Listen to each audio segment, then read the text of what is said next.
Selamat datang di channel DokuTalk, suatu channel yang berisikan literasi keuangan dan edukasi pasar modal untuk masyarakat Indonesia. Bersama saya dengan Benny Sufami. Kali ini kita akan bahas mengenai investasi bodong, investasi tipu-tipu, skema Ponzi, di mana apapun istilahnya, ujung-ujungnya dana investor itu mengalami kerugian yang sangat signifikan. Bahkan tidak sedikit pula yang mengalami dananya hilang. Dengan berbagai macam modus aktivitasnya seperti arisan online, pinjaman online, sistem bagi hasil perkebunan, bahkan pernah ada reksadana yang mengalami kesulitan likuiditas. Dan awal tahun ini kita dikagetkan juga mengenai trading forex, robot forex, dan macam-macam. Mengutip data Satgas Investasi Waspada, total kerugian yang diderita oleh masyarakat sebanyak 117 triliun sejak tahun 2011. Kali ini kita tidak akan bahas mengenai jenis-jenis investasi bodong satu persatu. Yang kita bahas adalah bagaimana masyarakat bisa mengidentifikasi agar terhindar dari investasi bodong di kemudian hari. Bersama saya telah hadir, yakni yang pertama Pak Denny, selaku Wealth Advisory Head PT Bank UOB Indonesia. Apa kabar Pak Denny? Baik, Pak Denny. Yang kedua Pak Stefanus Adi Utomo, selaku Chief Business Officer PT Moduit Digital Indonesia. Halo Pak Stef. Halo Pak Benny. Yang ketiga, Pak Abraham Ara, Head of Distribution and Marketing PT Eastspring Investment Indonesia. Apa kabar Pak? Baik, Ben. Oke, saya langsung ke Pak Denny. Pak Denny, ini kan kejadiannya udah lama ya Pak ya tentang investasi bodongnya. Rasanya dari tahun ke tahun berita ini nggak habis-habis. Dan kejadiannya ini belum lama, saya ingat banget gitu ya, beberapa tahun yang lalu ada kasus mengenai reksadana yang kesulitan likuiditas atau gagal bayar. Dan awal tahun ini kita dikagetkan mengenai investasi bodong terkait dengan robot trading. Tapi kita nggak bahas itu ya Pak ya. Saya cuma mau tanya ke Pak Denny itu, ini apa sih Pak yang menyebabkan kejadian kayak begini Pak? Ya betul sih Pak Benny. Jadi kita tahu sendiri ya, memang secara pada dasarnya manusia itu kan cenderung menghindari kesulitan tapi mencari kemudahan. Jadi ya paling gampang kalau kita lihat orang nyebrang ya, daripada naik ke jembatan penyeberangan mending nyebrang aja langsung di tengah jalan, tapi nggak mempertimbangkan risikonya gitu. Nah ini juga terjadi dalam hal investasi. Jadi kalau ada iming-iming investasi yang memberikan imbal hasil tinggi dengan risiko yang rendah, masyarakat dengan mudah terbuai gitu ya. Dan bisa kita bilang juga pelaku yang membuat modus operasi seperti ini terus mengikuti perkembangan zaman. Jadi kalau kita ingat tahun 2011 dulu ya, ada investasi bodong yang cukup besar dengan latar belakang investasi emas. Terus sekarang kita makin maju, sekarang latar belakangnya udah beda nih, modusnya udah beda. Ada dari investasi forex, ada dari investasi koperasi, ada dari investasi robot trading ya. Jadi selalu mengikuti perkembangan, bahkan yang kripto juga ada sebelumnya ya. Jadi masyarakat juga diberikan informasi bahwa ini sesuai dengan perkembangan zaman. Jadi ini bukan sesuatu yang aneh kalau dapat tinggi. Dan berita-berita seperti itu tentunya membuat masyarakat lebih mudah menerima bahwa investasi seperti ini memungkinkan dan bukan bodong gitu ya. Sampai akhirnya dananya ya bisa dibilang gagal bayar. Tapi Pak Denny nih, yang saya aneh ya Pak ya, ini kejadiannya itu berulang-ulang ya, seolah-olah masyarakat kita itu identik dengan udah lupa dengan kejadian-kejadian sebelumnya.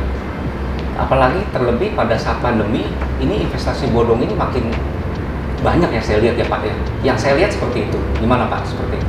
Ya betul sih Pak. Jadi kalau kita lihat ya, terutama berhubung sejak pandemi masyarakat juga cenderung kurang aktivitas ya, banyak kan menghabiskan waktu di rumah, cuman scrolling handphone gitu ya, media sosial, dan ini menjadi satu channel yang sangat pas untuk menawarkan bentuk-bentuk investasi seperti itu.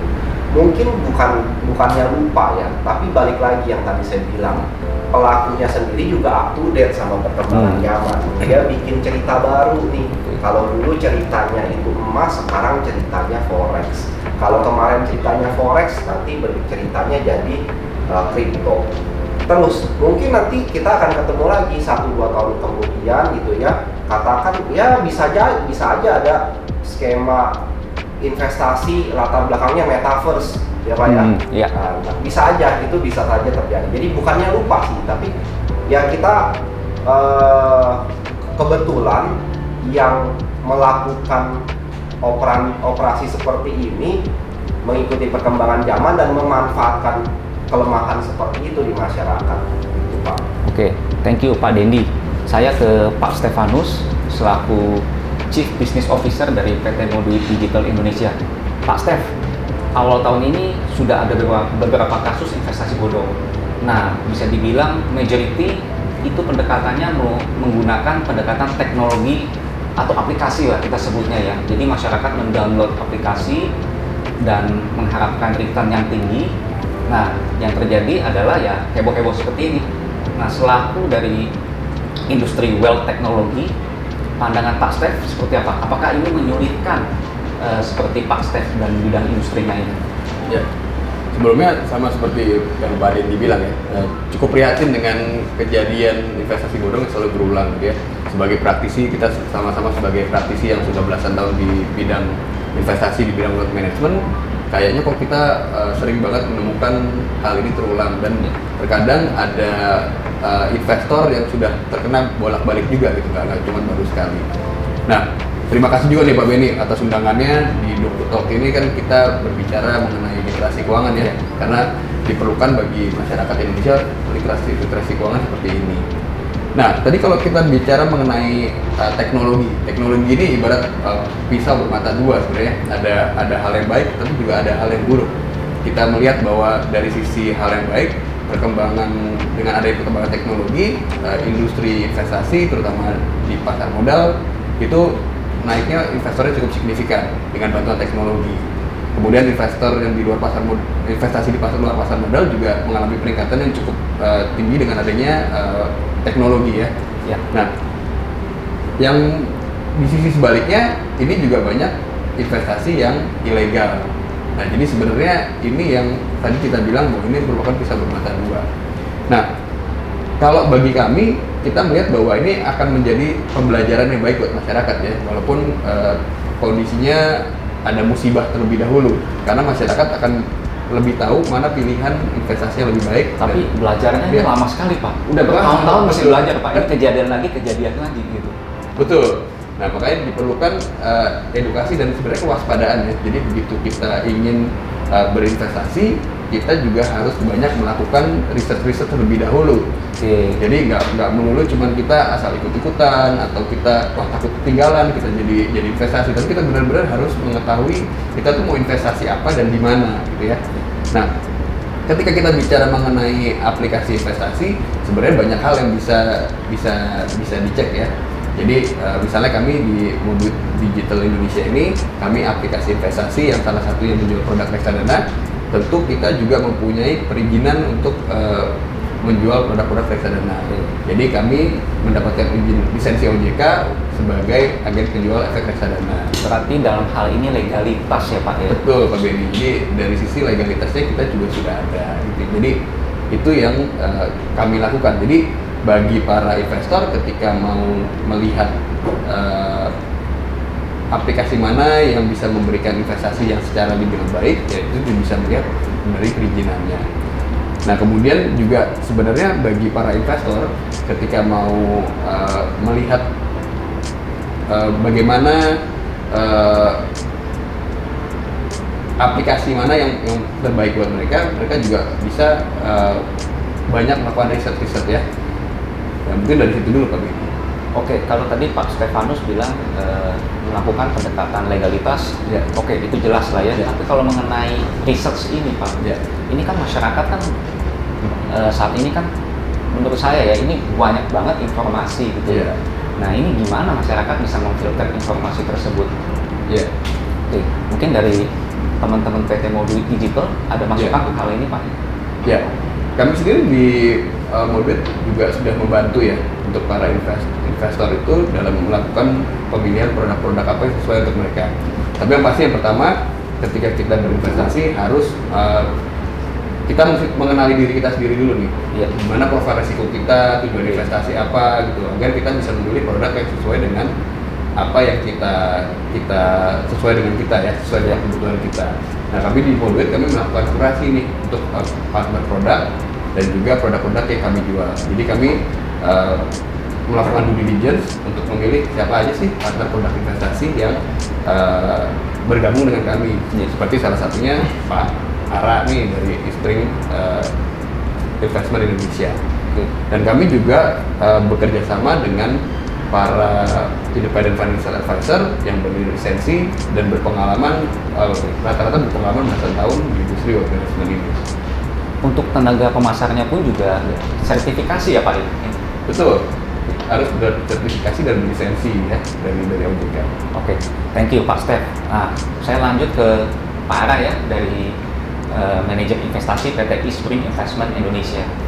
Pak, untuk ke depan, bagaimana manajer investasi bisa mengantisipasi hal ini supaya kepercayaan masyarakat terhadap dunia investasi itu jangan sampai luntur, khususnya dalam dunia reksadana ya Pak ya? Boleh dijelasin Pak? Oke, thank you Pak Benny. That's actually very good questions. Jadi saya sedikit menceritakan. Jadi Spring Investments adalah kita salah satu global asset management. Kita dari secara global mengelola dana lebih dari 260 billion US dollar. Okay. Di Indonesia sendiri kita adalah salah satu manajer investasi dengan AUM tertinggi juga. Kita mengelola saat ini lebih dari 85 triliun. Nah, puji Tuhan walaupun setelah melalui COVID, melalui berbagai macam tantangan, kita masih bisa mengelola dana yang sebegitu besarnya. Dan ini menunjukkan kepercayaan dari para nasabah kita itu sangat tinggi juga. Nah, salah satunya kita selalu pegang erat dan kita selalu jadi prinsip utama adalah integritas dalam berinvestasi. Kita memiliki belasan reksadana. Ya. Paling simpel cara saya bisa ceritain sistem di dalam kita gimana cara kita maintain integrasi. Contohnya pemilihan saham, dalam reksadana satu kita nggak boleh invest di saham dengan kapitalisasi di bawah 10 triliun. Paling simpel dari sisi masyarakat gimana? Gampang, tinggal buka websitenya Spring Investment Indonesia, download itu fund fact sheet.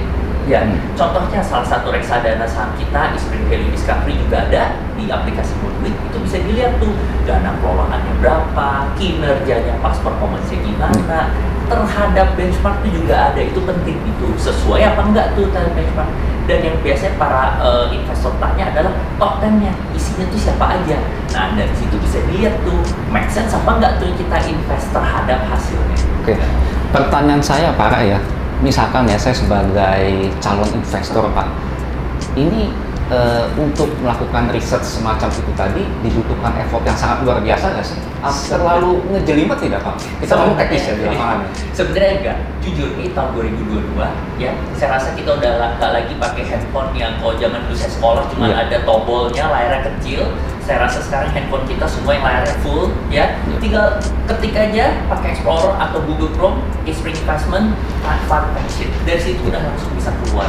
Apalagi sekarang seperti para financial advisor seperti Moduit, aplikasi sudah gampang, pakai Google Play Store atau dari Apple, tinggal download aja. Dari situ mereka juga sediakan fund fact sheet-nya seperti apa. Bahkan beberapa yang kita kerjasama seperti Moduit, mereka menyediakan komparasi hasilnya juga. Dan biasanya fund kita kalau sudah lolos dari due diligence itu biasanya para investor seharusnya sudah lebih tenang juga. Oke, artinya di sini Pak Ara mau menekankan yang namanya keterbukaan informasi. Betul ya Pak ya? Betul sekali. Pak, saya mau tanya lebih detail lagi nih. Untuk sebagian masyarakat mungkin ada yang tidak familiar dengan bahasa-bahasa ekonomi atau investasi tadi yang seperti Pak Ara bilang fund fact sheet gitu ya. Mungkin di dalamnya itu kan ada tulisan-tulisan yang memang itu cukup awam gitu loh, tidak umum lah bagi masyarakat gitu ya. Nah ini untuk mensiasati Pak, gimana yang tadi Pak Ara sampaikan bisa terdeliver dengan baik oleh masyarakat gitu loh. Jadi pas mereka baca, oh artinya ini nih, supaya tidak ada dispute informasi Pak dalam pengambilan keputusan. Ya, ya. Jadi gini, kalau kita bicara, makanya sekarang tuh pentingnya financial literacy, Pak Beni. Tahun 2022, gara-gara COVID, semuanya jadi tiba-tiba yang tadinya nggak bekerja dengan teknologi, kita sekarang teknologi tiba-tiba masif, ya. Yang tadi saya nggak nyangka bisa jadi mata pencaharian sekarang ada, yaitu menjadi artis Instagram, Oke. artis YouTube. Ya, saya juga baru tahu kalau beberapa artis papan atas sekali nge-post itu ternyata dibayar ratusan juta. Wah, Itu makanya ratusan juta? ratusan Oh, juta oke. gitu yang menyebabkan saya juga kadang ngapain saya kerja kayak gini mikirnya juga ya. Iya. Itu jadi artis Instagram aja. Nah, itu dia. Nah, sekarang dengan banyaknya seperti itu, teknologi dan sebagainya, itu seharusnya lebih gampang untuk masyarakat untuk mengakses. Makanya pentingnya financial literacy sekarang. Dengan banyaknya source of information yang nyampe ke masyarakat, baik itu lewat Instagram, lewat YouTube. Bayangkan Pak Beni, saya aja kalau ngomong kayak gini, saya tuh ada license-nya. Saya ada license wakil manajer investasi, ya saya sekarang juga lagi belajar CFA. Sedangkan ada juga banyak tuh di TikTok yang nari-nari, bilang suruh beli saham apa, lebih cantik dari saya. Nah, itu biasanya lebih didengar tuh Iya, dari iya, saya, iya, Pak iya. Beni. Itu yang I know, sedihnya. Iya. Ya, Paham. kita Indonesia memiliki potensi luar biasa, 270 juta penduduk, yang bankable juga masih sedikit, ya, sehingga sekarang Pak Beni juga lihat kan banyak digital banks, aplikasi seperti ini seharusnya bagus untuk melakukan financial literacy. Oke. Ya, nah, tinggal bagaimana kita memilihnya, sarananya bagaimana ini benar gitu, untuk melakukan financial literacy atau belajar ini semua ya. Iya, iya. Oke. Thank you, Pak Ara. Saya ke Pak Dendi, ini menarik sih mengenai literasi keuangan yang tadi Pak Ara sampaikan. Pak Dendi, yang saya mau tanyakan lagi Pak, bagaimana kita bisa mengidentifikasi apakah investasi ini diduga bodoh atau tidak, sehingga dalam mengambil keputusan berinvestasi itu jangan sampailah keulang lagi lah yang seperti ini gitu loh, supaya kita ngomong-ngomong kayak begini tuh ada manfaatnya buat masyarakat gitu. Silakan Pak. Oke, thank you Pak Beni. Ya jadi kalau saya mengutip waktu itu ada quotes dari Satgas Waspada Investasi ya, 2L ya, Iya. legal dan logik gitu ya. Oke. Nah, jadi kalau legal itu artinya memang perusahaan yang menawarkan investasi ini punya terdaftar ya. Iya. Satu, dia terdaftar di lembaga keuangan, otoritas regulator lembaga keuangan, baik itu di OJK atau itu di Bapepti ya. Iya. Nah, jadi itu yang pertama, kita harus make sure bahwa lembaga tersebut ataupun organisasi tersebut yang menawarkan jasa pengelolaan investasi terdaftar dan memiliki izin yang seperlunya. Ya jangan punya izin tapi izinnya bukan izin investasi gitu ya, Oke. izin lelang gitu, atau izin simpan pinjam tapi dia mengelola investasi. Nah itu juga udah salah.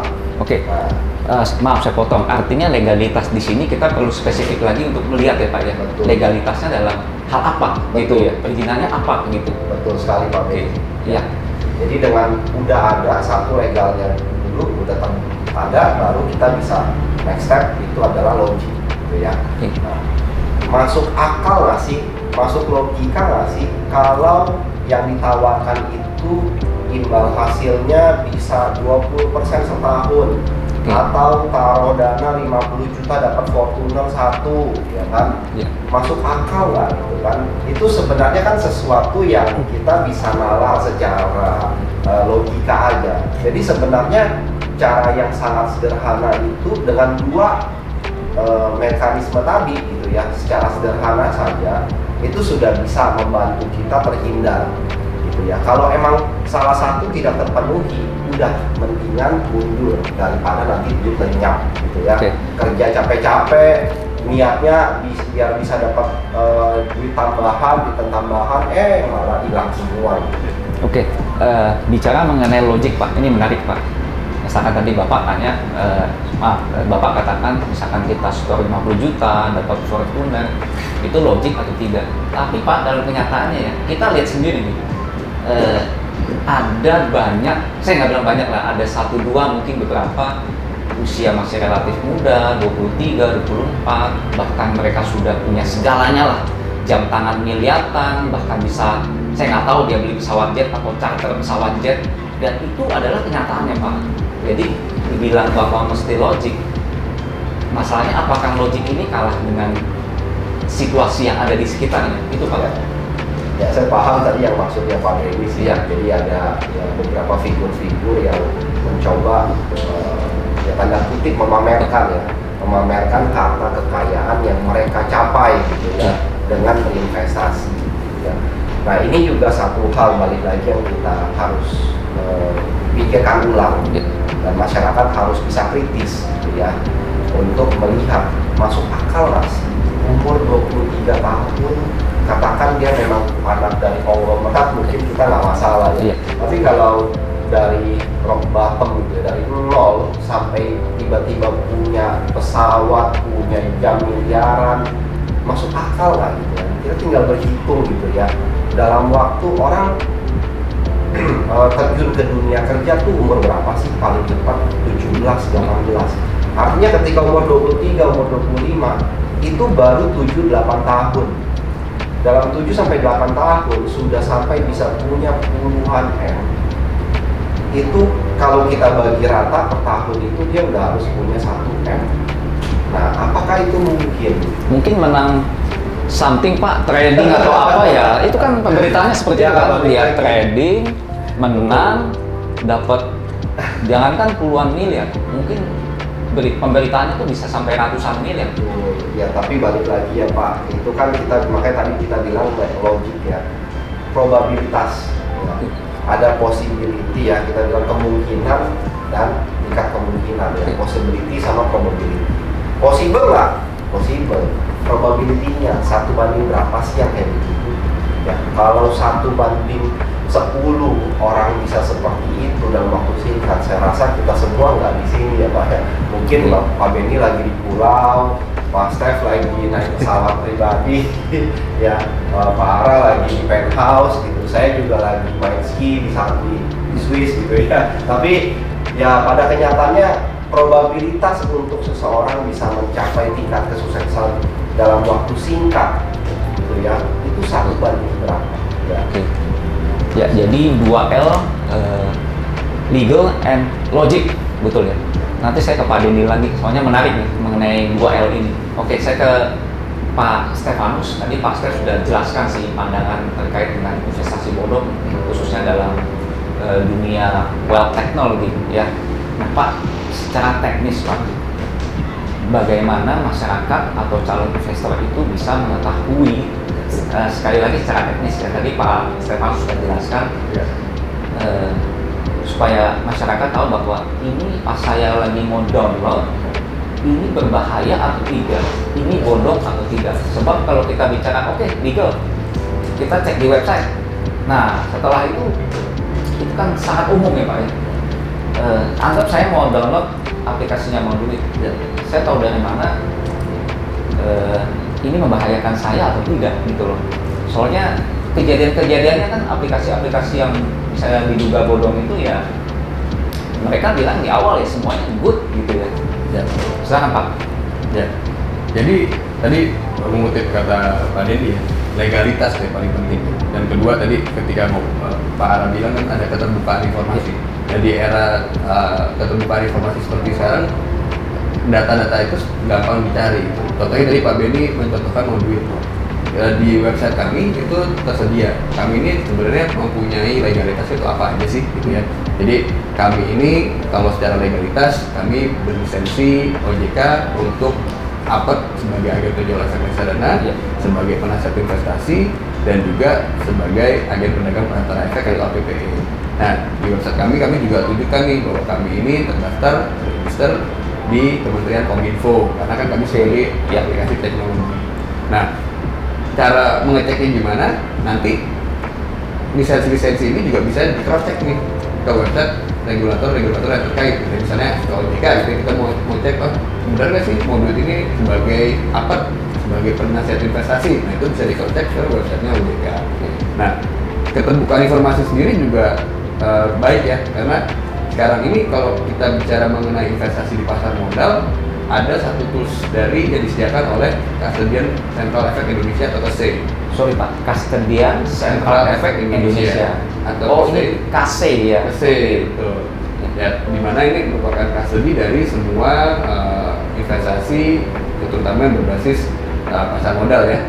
Nah, mereka menyediakan satu aplikasi namanya Access KC.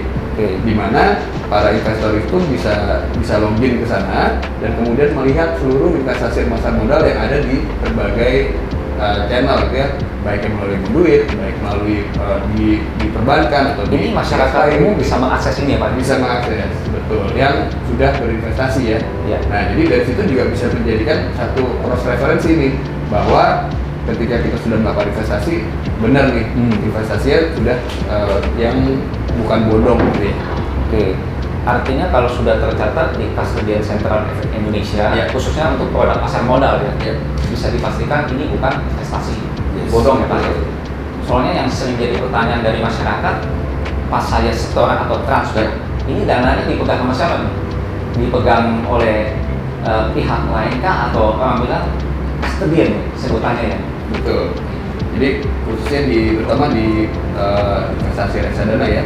Jadi dana yang diinvestasikan oleh nasabah itu dikelola dan dihimpun oleh pihak ketiga ya, netral, yang namanya bank custody.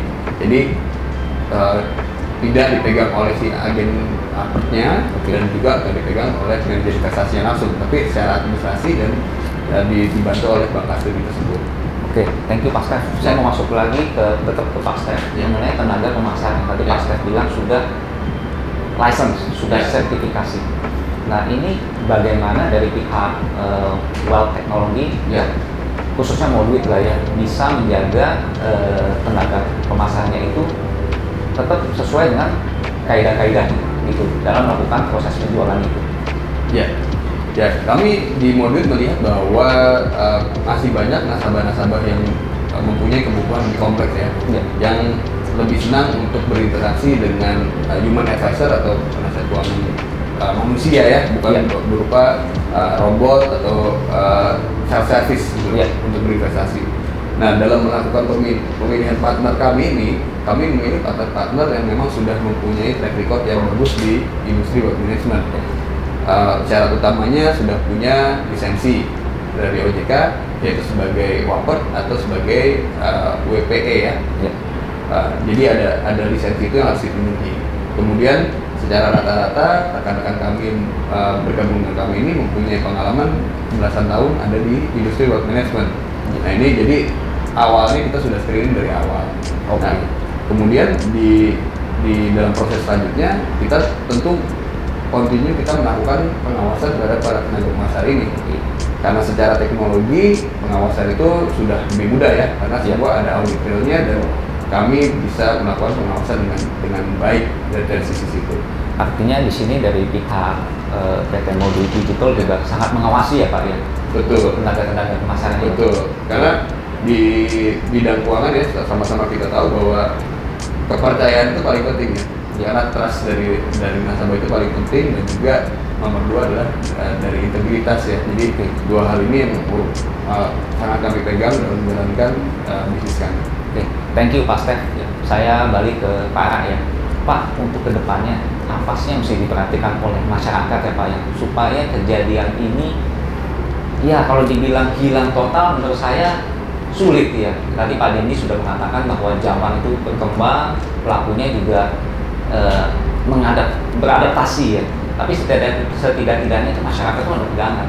Jangan sampai kejadian lagi. Masukan dari Pak Ara, Pak. Ya, saya setuju sama Benny. Jadi kalau hilang total, saya bilang susah, karena dan ini cuma di kita. Di negara maju pun itu juga luar biasa. Dan apalagi dengan akibat dari COVID, teknologi makin maju, jenis investasi aja juga makin seru. Apakah dia agresif, apakah dia balance, atau konservatif. Seharusnya kan kalau konservatif itu tidak cocok untuk berinvestasi seperti di saham atau bahkan yang lebih beresiko daripada itu juga ya. Mulai dari situ. Kedua, bagaimana cara memilih tempat untuk berinvestasi? Kan ada banyak, mau reksadana saham, mau obligasi, bahkan ya saya nggak bisa nyalain kayak kripto dan sebagainya, tapi itu memiliki market dan risk profile yang berbeda.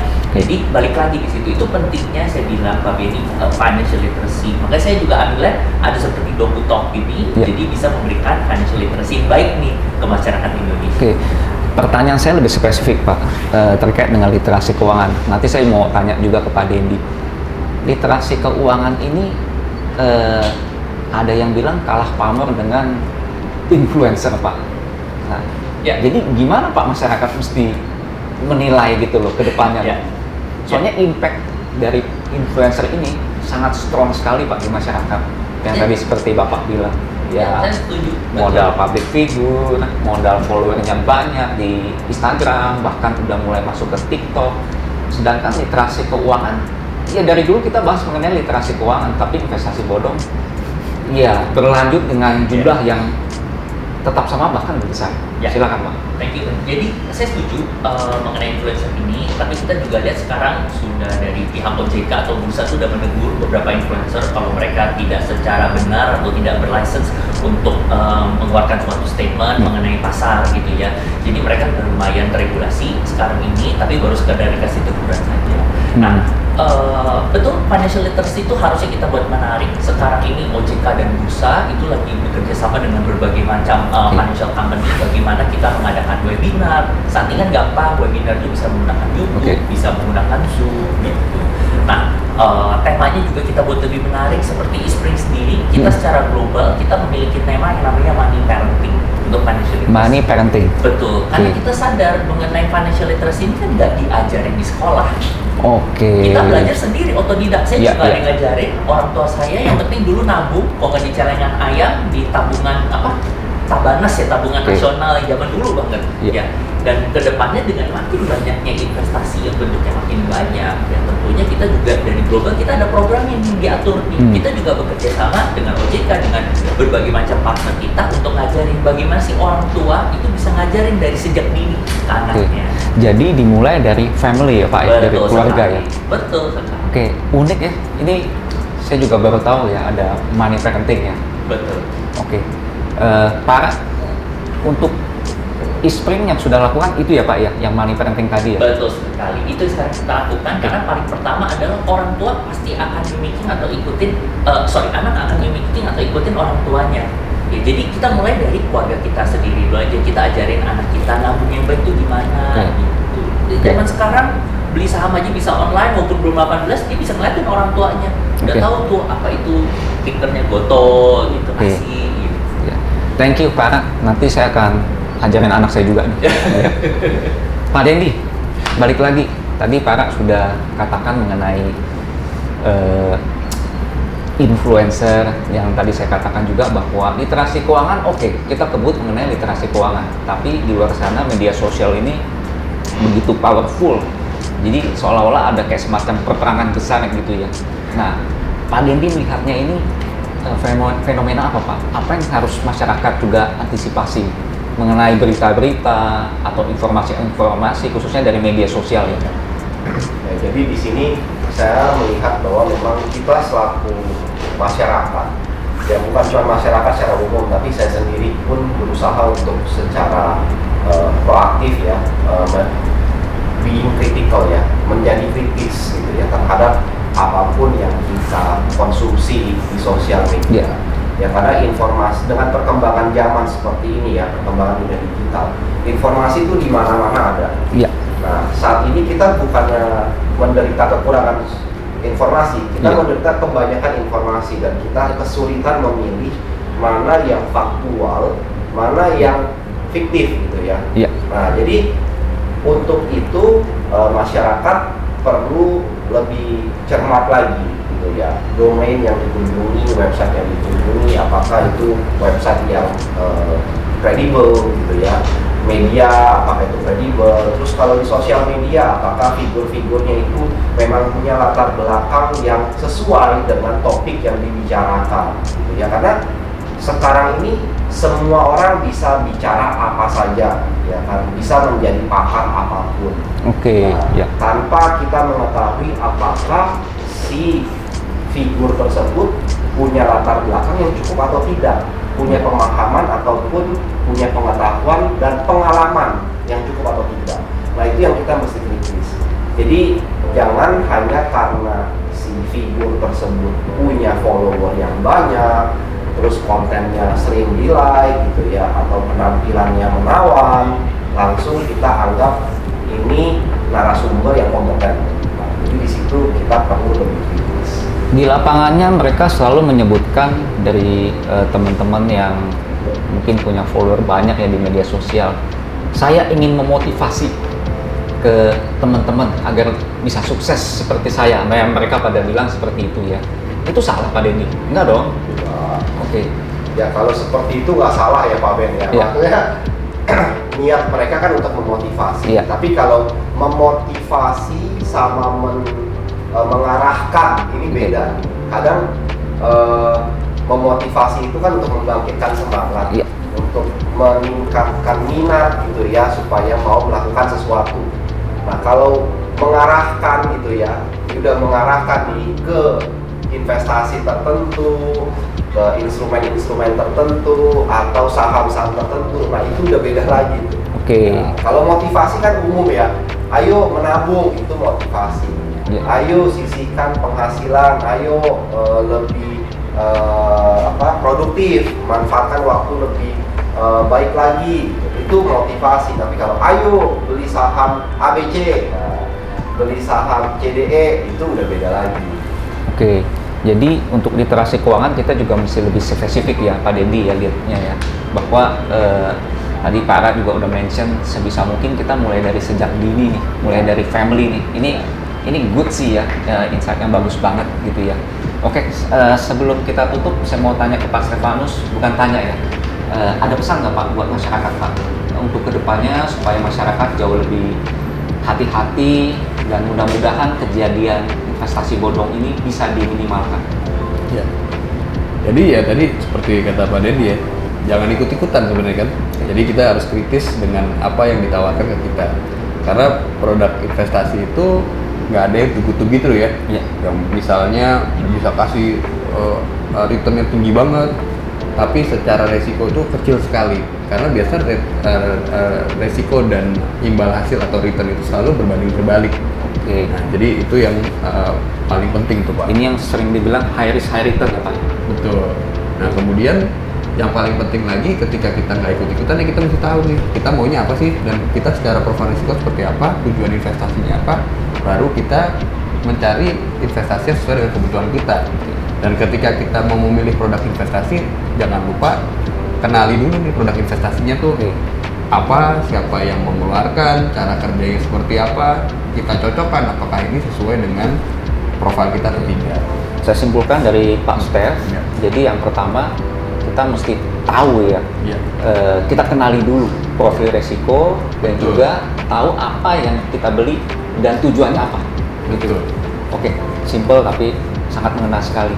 Para, ada pesan buat masyarakat Pak supaya kejadian ini tidak terulang kembali atau at least terminimalisasi lah.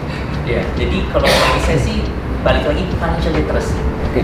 Negara Indonesia punya banyak potensi, di mana negara-negara maju itu penduduknya memiliki financial literacy yang baik. Jika kita ingin menuju ke arah sana, saya yakin kita juga harus memiliki financial literacy yang baik. Jika jadi penduduknya juga memiliki pengetahuan bagaimana berinvestasi yang baik dan mana yang lebih advance. Iya. Itu aja sih, Pak. Oke, thank you Pak. Pak Dendi, ada pesan dan tips buat masyarakat atau clue supaya nggak kenal lagi nih investasi bodong nih? Ya balik lagi saya nyambungin dari yang tadi ya 2L ya, legal sama logik. Terus yang barusan juga Pak Benny mention ya, high risk high return, high risk high gain, apapun itu jargon yang udah dari masa ke masa ya, dan itu sebenarnya nggak cuma applicable di bidang investasi, tapi apapun ya aktivitas kehidupan di masyarakat. Apapun yang memiliki potensi imbal hasil lebih tinggi, biasanya diikuti risiko yang lebih tinggi juga. Ya jadi bohong tuh kalau ada yang bilang, oh ini returnnya lebih tinggi dari obligasi pemerintah, lebih tinggi dari saham tapi dijamin. Nah itu udah nggak logik, ya kan? Itu udah nggak logik. Jadi kalau kita bisa pakai pedoman tersebut, ya untuk kita ingat setiap kali kita mendapatkan penawaran investasi, ya semoga itu bisa menghindarkan kita dari investasi bodong di kemudian hari. Ya. Seperti itu. Mungkin saya simpulkan masyarakat harus lebih mau ya untuk mengenal literasi keuangan lebih detail lagi ya. Jadi nggak sebatas melihat return daripada produk yang ditawarkan.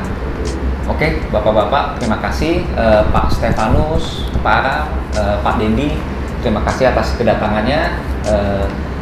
Mudah-mudahan event kita ini atau perbincangan kita ini bisa membantu ya, bisa memberikan faedah untuk masyarakat Indonesia dan terkait untuk menghindari investasi bodong. Ya, terima kasih. Ya, sampai jumpa di next sesi selanjutnya. Thank you ya. Thank you. Terima kasih Pak Benny. Terima kasih Dr. Tok.